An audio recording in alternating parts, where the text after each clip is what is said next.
ஒரு பசுமையான காட்டில் சிறிய குட்டி யானை ராமு வாழ்ந்து வந்தான்.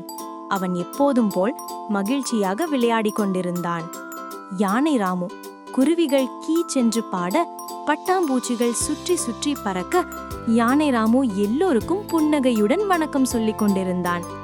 ஒரு நாள் யானை ராமு தனது நண்பர்களான குரங்கு ரீகு, மயில் மீனா, மான் மனு, அணில் சின்னு அனைவரும் சேர்ந்து தண்ணீரில் குளிக்க மந்திர நீர்வீழ்ச்சிக்கு போக முடிவு செய்கிறார்கள்.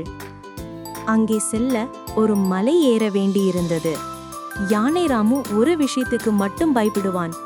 உயர்ந்த இடங்களுக்கு செல்ல ராமுக்கு பயம். யானை ராமு மலை அருகே சென்றவுடன் பயந்து நின்று விட்டான்.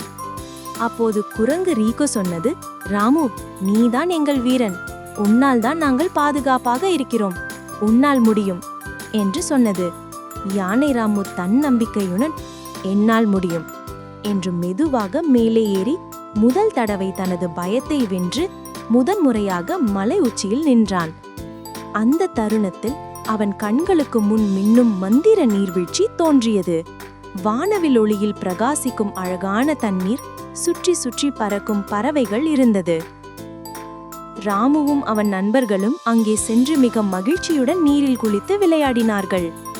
நண்பர்கள் அவனை எங்கள் சிறிய வீரன் என்று பாராட்டினார்கள்.